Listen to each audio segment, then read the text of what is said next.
James loved trying exotic coffee blends. One day, he bought a bag labeled Memory Roast from a local shop. After brewing it, his mind became flooded with haunting memories, people he'd never met, places he'd never been. Each sip brought a clearer vision of a shadowy figure watching him.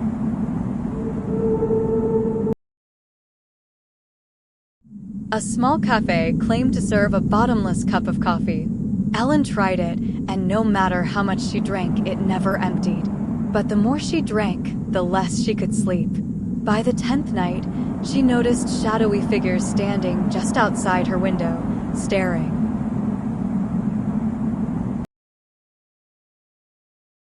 David's coffee maker began making strange hissing sounds. Listening closely, he realized it was whispering his name. Each morning, the whispers grew louder, urging him to drink. One day, the coffee poured itself into a cup, bubbling in the shape of a grinning face.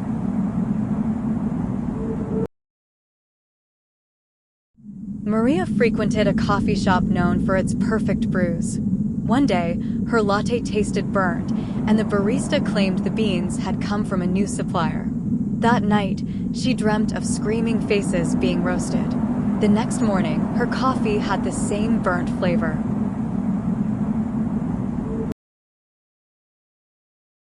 Liam stirred his coffee absent-mindedly, watching the cream swirl. When he stopped, the liquid formed words, "Don't trust her." He looked up at his girlfriend, who smiled sweetly. The coffee swirled again, spelling, "Too late."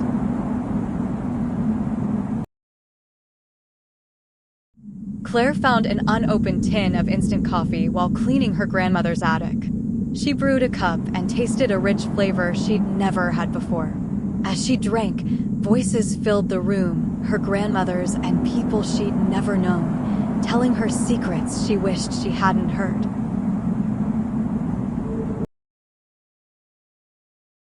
While visiting a new cafe, Mark ordered an espresso. As he drank it, he felt the presence of someone sitting across from him. Looking up, he saw a shadowy figure in the reflection of the coffee cup, watching him with glowing eyes.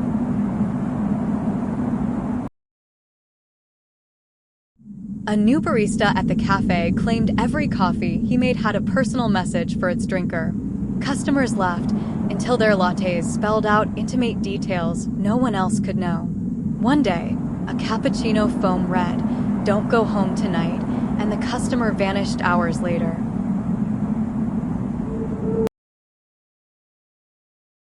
A traveling salesman sold a coffee grinder to a small town cafe, claiming it made the perfect brew. Business boomed, but every grind came with unsettling, faint screams. When the grinder was dismantled, they found hair and bone fragments inside.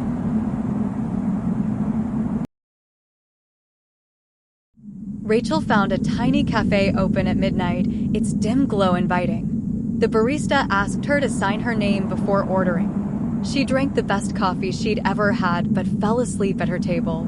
Waking up, the cafe was gone, and her name was carved into the pavement.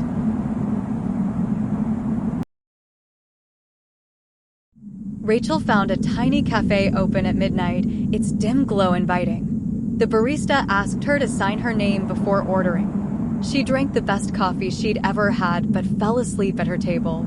Waking up, the cafe was gone, and her name was carved into the pavement.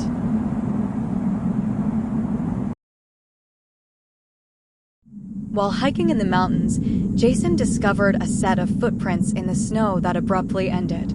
Curious, he stepped into the last imprint. Instantly, he was transported to a vast, lifeless tundra where ghostly whispers begged him to leave, but there was no way back.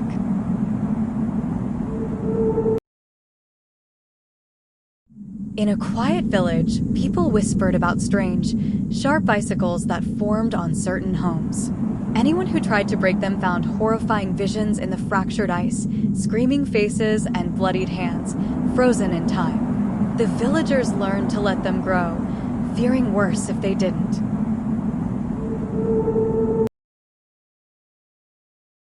While driving through a winter storm, Sarah realized her car wasn't the only thing muffled.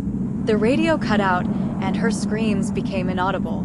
Snow piled around her vehicle, trapping her. In the blizzard stillness, shadowy figures appeared, silently circling closer.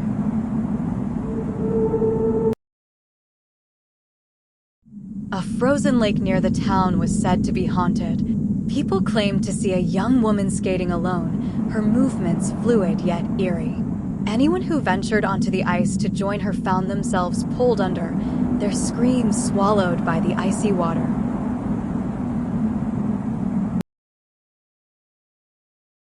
Noah loved winter for its serene, snowy landscapes, but one year, the wind began to carry voices. It called his name and spoke secrets only he knew. The whispers begged him to come outside at night. When he finally did, he disappeared without a trace.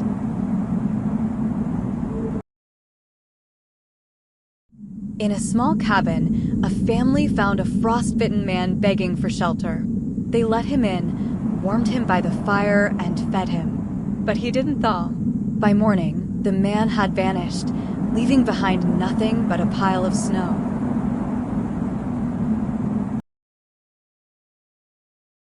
A town was trapped under a relentless snowstorm that never ended. Days stretched into weeks as supplies dwindled and snow crept into homes.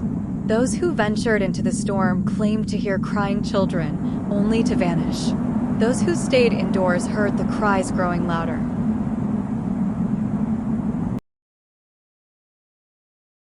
An artist known for his lifelike ice sculptures set up shop in a winter fair.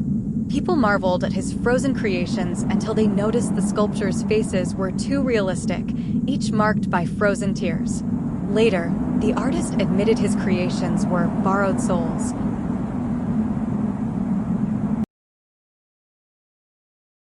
During a weekend getaway, a group of friends noticed fresh footprints circling their cabin in the snow. But there was only one problem. No new snow had fallen that day, and the tracks led from the surrounding woods without ever leaving.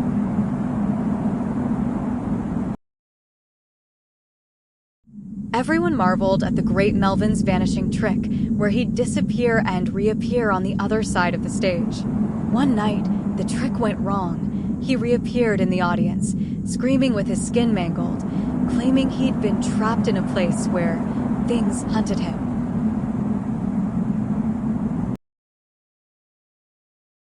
A traveling magician handed a man a black deck of cards, promising a life-changing performance if he picked the right card. That night, the man drew a card marked with his birth date. By morning, he was missing, leaving behind the card with his photo etched on it.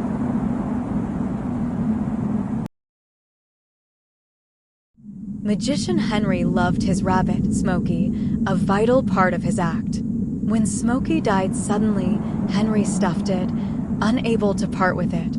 At his next show, Smokey hopped out of the hat alive, eyes glowing red.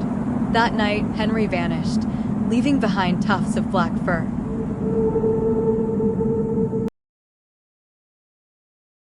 A street magician claimed his wand was real. Spectators laughed until they noticed him mumbling to it between tricks. Those who stared too long said they saw faces screaming from the wand, begging for help before vanishing into its tip.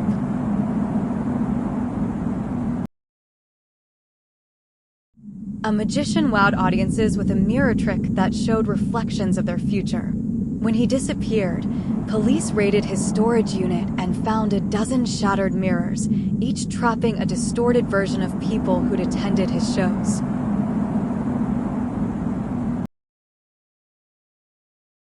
Magician Donnie asked for a volunteer for the classic sawing in half trick. The audience gasped as the trick ended seamlessly. Hours later, the volunteer woke up in bed screaming, split in two with no blood or wounds, a living puzzle unable to die.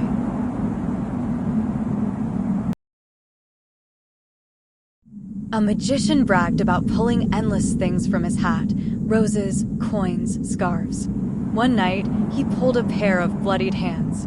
They clutched his wrist tightly as whispers came from the hat, demanding he return what he'd taken.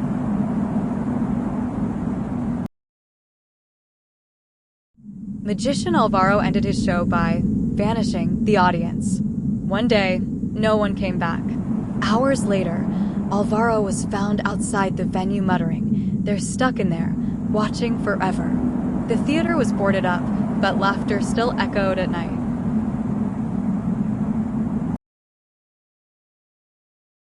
A magician's grand finale involved levitating in midair. One night, he kept rising uncontrollably. People watched in horror as he clawed at invisible forces, crying for help until he disappeared into the night sky.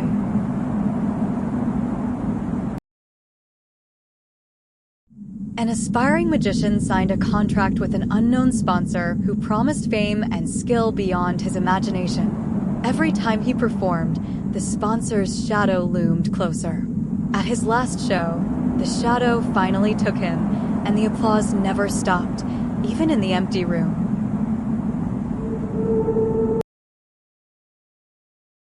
Diana discovered a quaint restaurant offering bottomless pasta bowls. After her third serving, the waiter insisted she keep eating. The pasta grew slimier and began moving like worms. By the sixth bowl, Diana realized she couldn't leave. The doors were gone, and the pasta never stopped.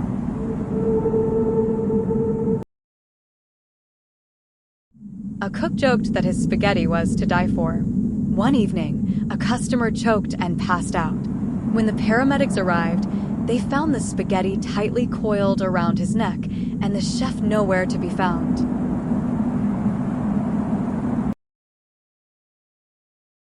Children in the town loved macaroni art, especially at the small craft shop downtown. One boy bought a mysterious bag of macaroni, claiming it spoke to him. When his mother checked on him that night, his eyes were hollowed out, and 2 dried macaroni pieces rested where his eyes had been.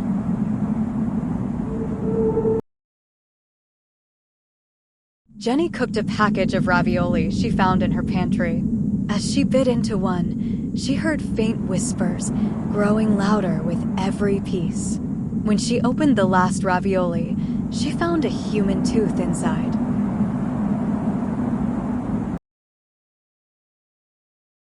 An old woman was known for making tagliatelle that captured memories. After she passed away, her recipes were lost until one was found.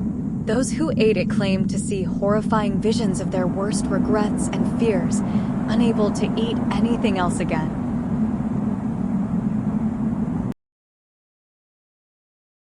At a high-end Italian restaurant, linguine was the chef's specialty. The secret sauce was delicious, but those who ate it fell ill and heard screaming in their dreams. Investigators later found that the sauce included extracts from embalmed bodies.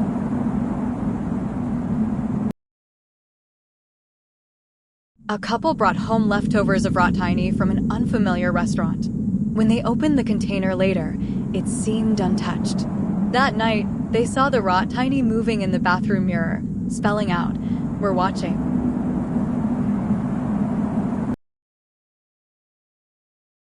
After baking lasagna, Tim noticed strange veins and fibers in the cheese. Underneath the last layer was something fleshy. It looked like skin, and the lasagna smelled like it wasn't from any cow or any animal Tim had ever encountered.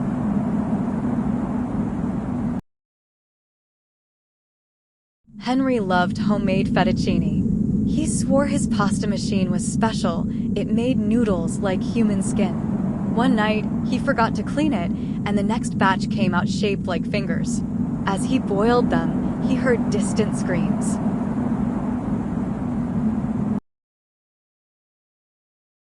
At a farmer's market, Rachel bought fresh penne from a quiet vendor. When she cooked it, the pasta turned gray and smelled like decay. That night, strange sounds came from her pantry, and in the morning, the penne had multiplied.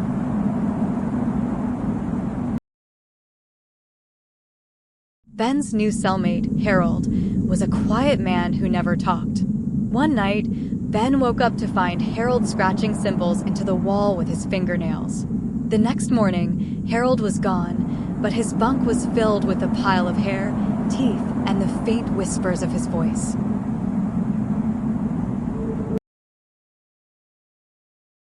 Every night at exactly 3:13 a.m., a cell door at Blackmore Penitentiary swung open on its own. The guards taped it shut, replaced the locks, even changed the cell, yet the phenomenon continued.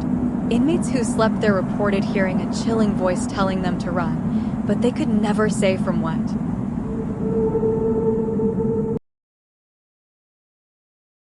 Inmates whispered about the shadow man who walked the cell blocks at night.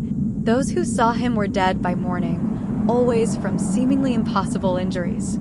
A surveillance camera caught a glimpse of him once, and the footage showed a tall, faceless figure with clawed hands reaching toward the lens.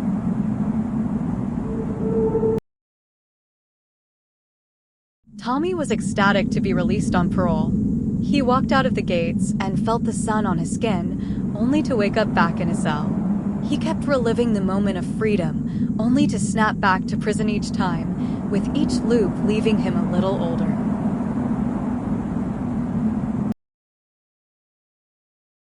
While cleaning an old and used wing of the prison, a guard found rows of empty cells, all perfectly preserved. Inside one, he saw a skeleton sitting upright, its bony hand pointing to the words, "Get out." That wing didn't exist in any of the prison blueprints.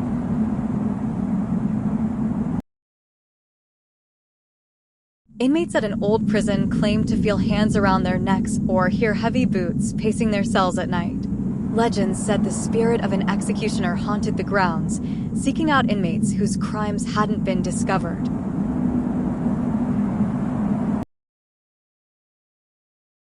No matter how often the walls of cell 187 were painted over, new writing appeared overnight, rambling stories of despair, horror, and rage, all ending with the phrase, "You're next."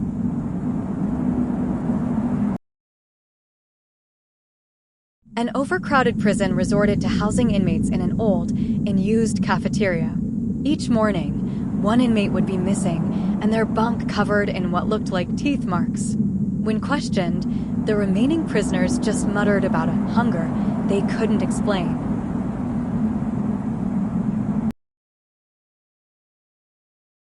Every inmate in Block D could hear screaming around midnight. When the guards investigated, they found nothing but a damp noose hanging from the rafters. Older inmates claimed the screams belonged to a man who had been hanged twice because the rope snapped, and his ghost relives it nightly.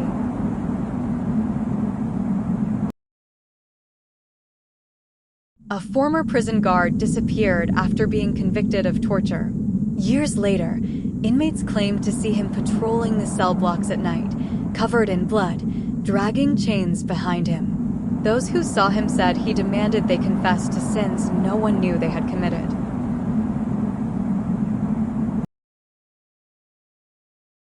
Sam found an old rope while cleaning his grandfather's attic. Late that night, he heard a creaking sound and saw the rope suspended from the ceiling, forming into a noose. It swayed as though inviting him, whispering, "Join us."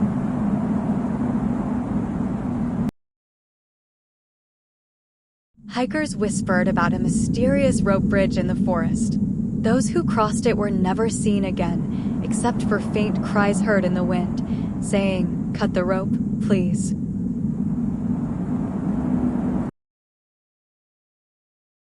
Sophie discovered an intricately knotted rope hidden in a friend's closet. Each knot seemed to symbolize a person's suffering, and as she untied one, a horrific vision of someone screaming flashed before her eyes. She couldn't stop herself from untying the rest.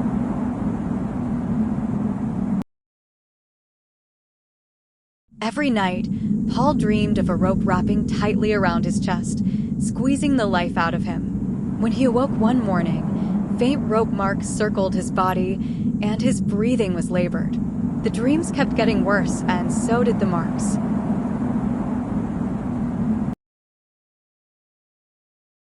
Inmates at an old prison spoke of a rope that could never be fully untangled.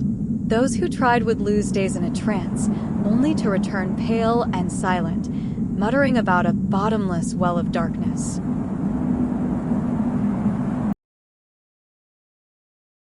A group of children found a frayed rope on the playground, tied into a crude noose. They started using it for games, until one by one, they claimed to see something hanging above the jungle gym at night, themselves.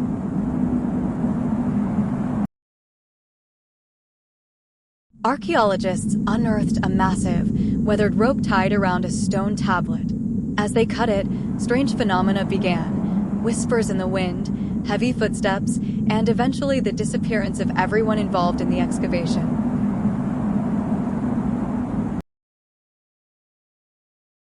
A man found an old rope coiled neatly on his doorstep, tied with a red ribbon. Over the next week, everyone he argued with died in mysterious circumstances, always with faint rope burns around their necks.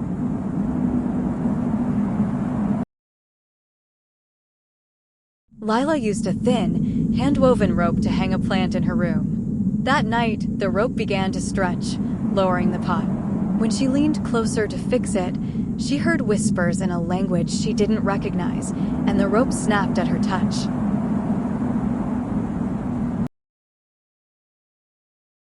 A shipwreck survivor clung to a floating piece of rope in the open sea. He was rescued days later, but refused to speak. Weeks after, his rescuers started seeing the same rope dangling from their ceilings, dripping with seawater and swaying unnaturally.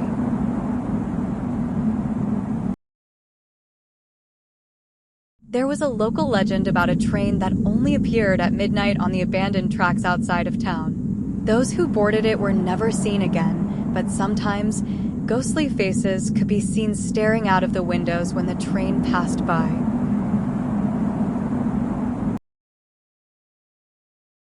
During his late-night commute, a man noticed a silent figure in the corner of the train car. When he tried to approach, the figure disappeared, leaving only a cold chill and the faint echo of a whisper repeating his name.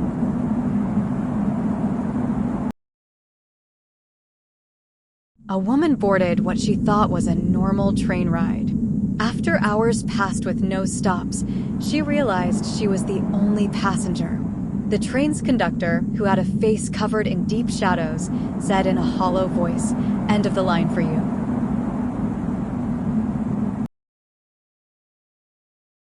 A new station opened on the city line, but no one ever seemed to exit or board there. One curious passenger got off, only to find himself trapped in an endless labyrinth of tunnels, each echoing with spectral screams.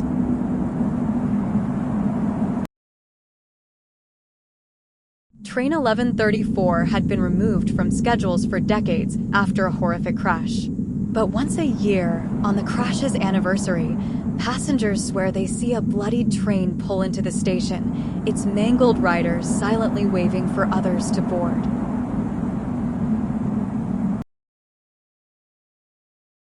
Travelers in a small village warned of a train whistle that could be heard in heavy fog. Those who heard it claimed to see a headless conductor walking the tracks, and anyone who crossed his path vanished without a trace.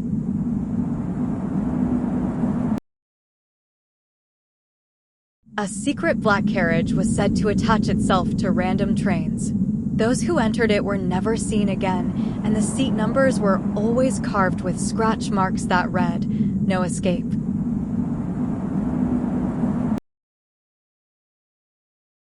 A man was handed a mysterious train ticket labeled "Nowhere." Out of curiosity, he boarded the train it corresponded to, only to watch the world outside the windows dissolve into endless blackness. The ticket collector whispered, "No one leaves."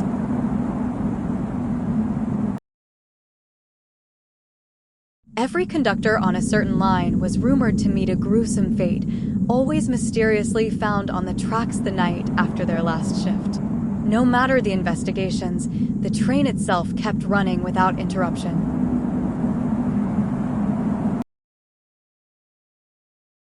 Late at night, commuters on a dimly lit train swore they saw shadows moving in empty seats, and sometimes these shadows moved closer. A passenger recorded one such ride, and in the playback, shadowy faces loomed behind them, smiling.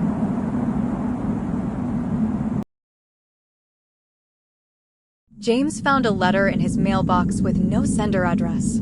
Written in red ink, it detailed his daily routine in eerie accuracy. As the days passed, new letters appeared, but the ink became thicker, sticky, and unmistakably human blood.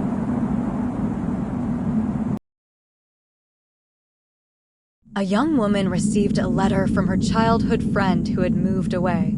The contents of the letter seemed normal until she found out her friend had died in a car crash the week before the letter arrived.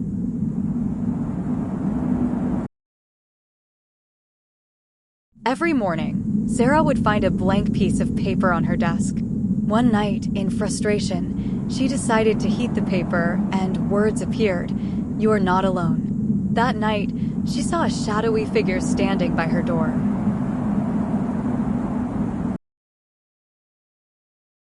Mark inherited a bundle of old letters from his late grandfather. One letter, dated after his grandfather's death, was an apology for crimes he supposedly committed. When Mark dug deeper, he found unmarked graves near his grandfather's property.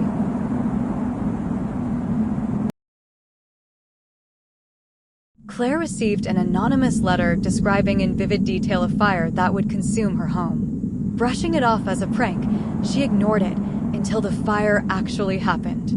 The next letter arrived soon after, warning of something far worse.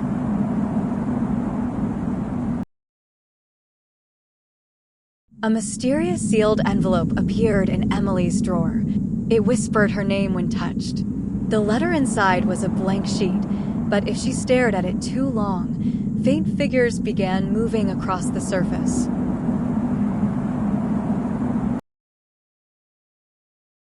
Every letter Michael sent to a new pen pal returned with eerie replies written in elegant script. Curious about his correspondent, he visited the address listed on the letter, only to find an abandoned cemetery.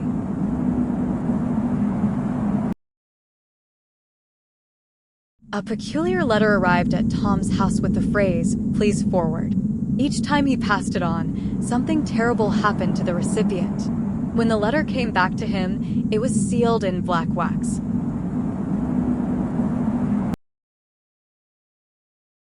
Lucy discovered an antique letter hidden in the walls of her new home. When she read it aloud, voices began to echo around her, accusing her of terrible things she hadn't done or hadn't done yet.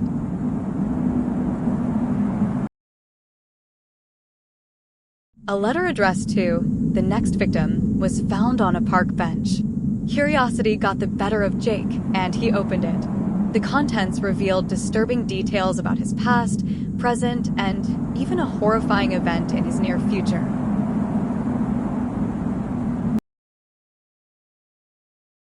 In a small town near a decommissioned nuclear plant, residents began receiving strange, static-filled radio signals that repeated a single chilling phrase, "Leave now, or it will awaken." Those who ignored the warning reported glowing eyes in the woods.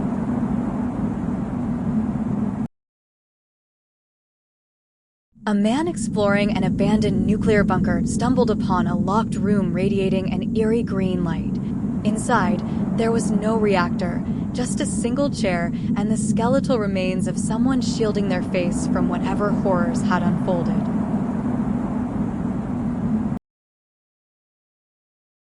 Years after surviving a nuclear explosion, survivors of a small city started vanishing.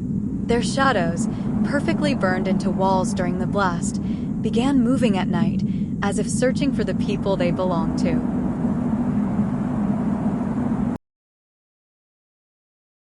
Scientists in a secret nuclear facility discovered a containment vault labeled Experiment 25. The Geiger counter spiked dangerously near it, yet when they opened the vault, they found a pulsating heart beating with radioactive light.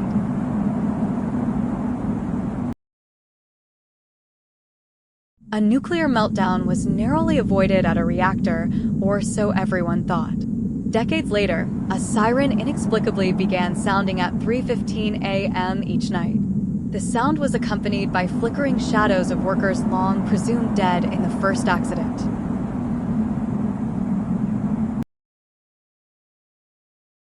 In the aftermath of a nuclear disaster, survivors reported seeing a small, glowing child wandering through the rubble. Anyone who followed it would never return, but their bodies would be found, eyes burned and faces frozen in terror.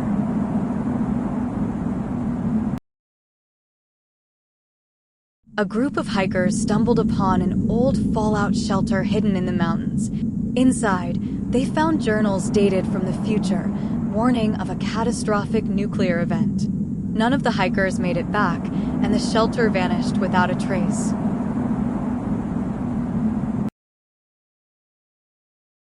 After a nuclear plant was demolished, workers swore they could still hear the humming of reactors at night. Infrared scans of the site showed phantom images of workers moving within an invisible structure.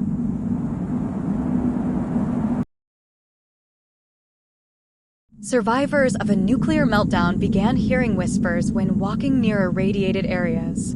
The voices claimed to be those who perished in the disaster, begging for release, but responding to the voices led to sickness and, eventually, madness.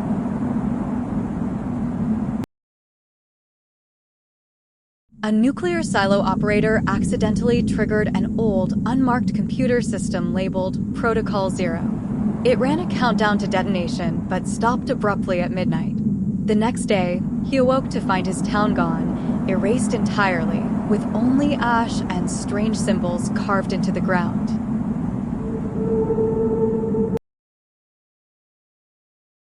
Late one night, a traveler stumbled upon a brightly lit merchant stall in the middle of a desolate road. The merchant sold bizarre items, each bearing an outrageous price. When the traveler bought a seemingly worthless trinket, the stall disappeared, and the item began whispering secrets he wasn't meant to know.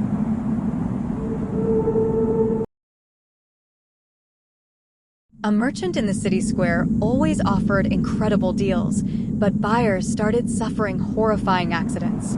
One woman bought a necklace, only to wake up the next morning unable to remove it, the chain tightening more each day.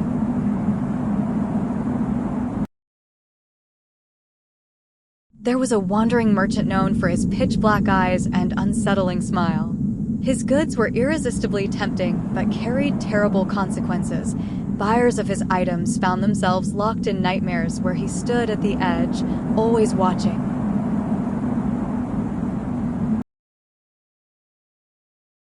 A merchant selling antique clocks claimed his wares could freeze time. When a man tested one, he stopped time but couldn't restart it. Trapped in the stillness, he watched as shadows moved unnaturally, creeping ever closer.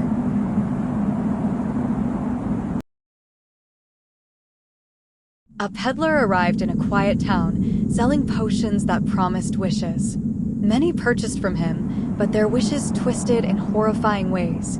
A man who wished for youth found himself regressing into a newborn before vanishing completely.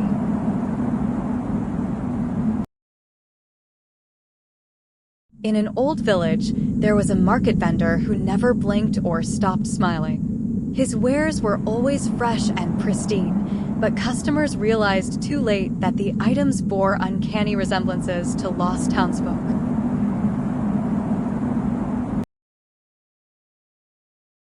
Once a year, a mysterious bazaar would appear in the woods, filled with merchants selling treasures beyond belief. Those who bought from them discovered they couldn't leave. The merchants whispered that each buyer would take their place when the bazaar vanished at dawn.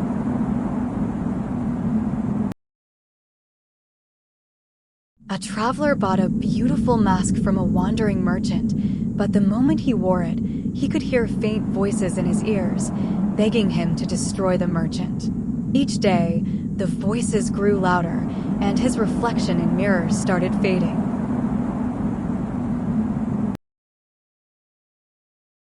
A strange vendor appeared selling bottled memories for a steep price. Desperate to relive his late wife's laugh, a man bought one. The memory was beautiful, but came at a cost. He lost every other memory he cherished, leaving him empty.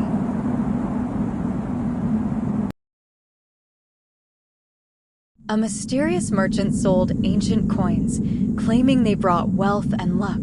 A man who bought one found his life improving, but each time he spent the coin, someone he loved died. The coin always returned to his pocket bloodied.